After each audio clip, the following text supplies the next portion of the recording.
Chanel is a layer of things. Cheri Chanel is a layer of people.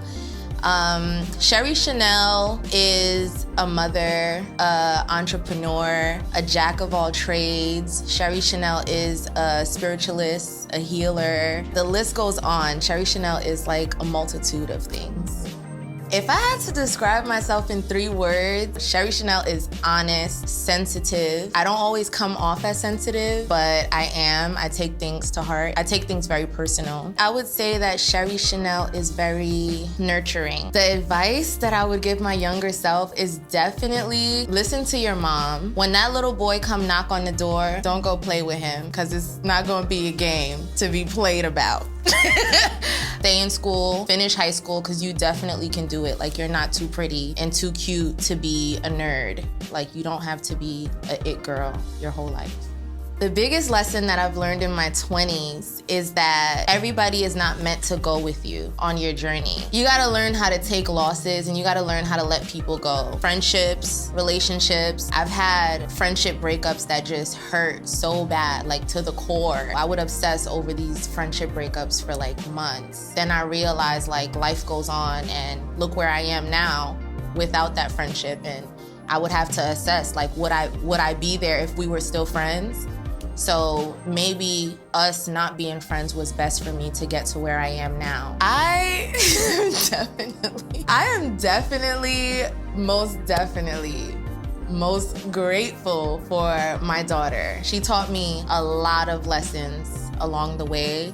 A lot of the decisions that I've made that's got me to where I am now in life, and that's made me think twice, was because of her. You know, I wasn't just doing what's best for me or what I want to do with my life, or just willy-nilly just going about things. I had to check with her first, because she's the boss, you know?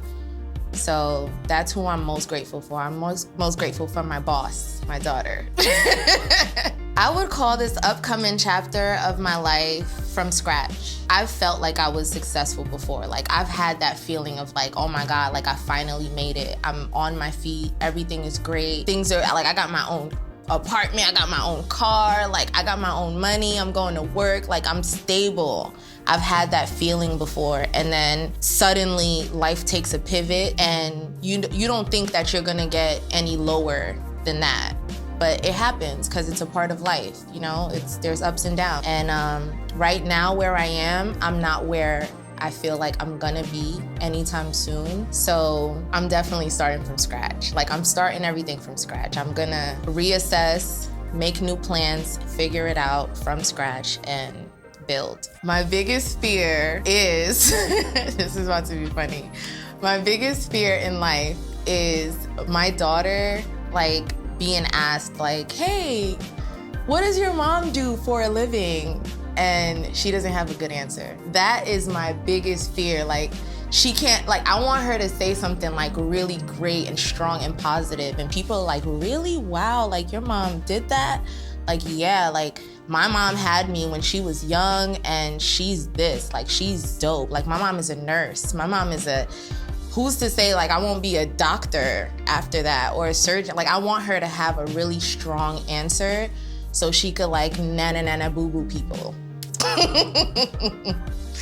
Moving forward, I definitely want to connect more with my spiritual side, because I feel like that's what carried me all this way. Everybody needs something to believe in and something to keep, you know, your faith alive. It's like human nature for us.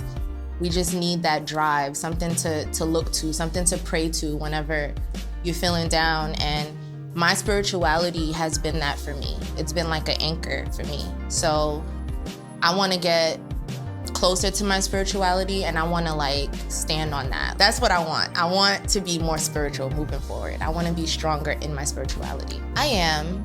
I'm really proud of myself. There's no question about it. I've come a very, very long way. And I wasn't this woman 5 years ago. I wasn't this woman 10 years ago. I wasn't this woman 15 years ago. So I have come a long way. I have a lot of achievements, even though I minimize them, and, you know, imposter syndrome takes over sometimes.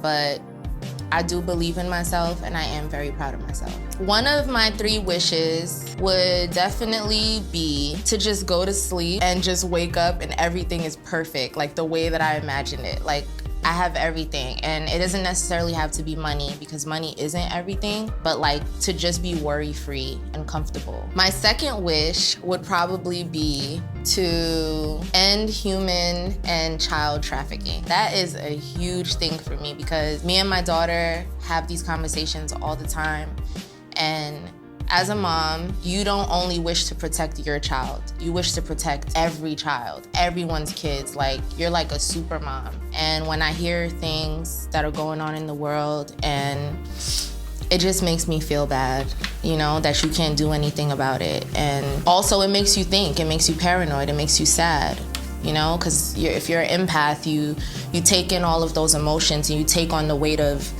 the issues happening in the world. My third wish would definitely be to have perfect health, at least for the rest of my life. Like, I don't want to be immortal and I don't want to live here forever, but for the duration of time that I am here on this earth, I would wish that I had perfect health. And also, like, everyone around me, my mom, I would wish for perfect health for her, my friends, my family, my daughter, I would wish for perfect health for everyone.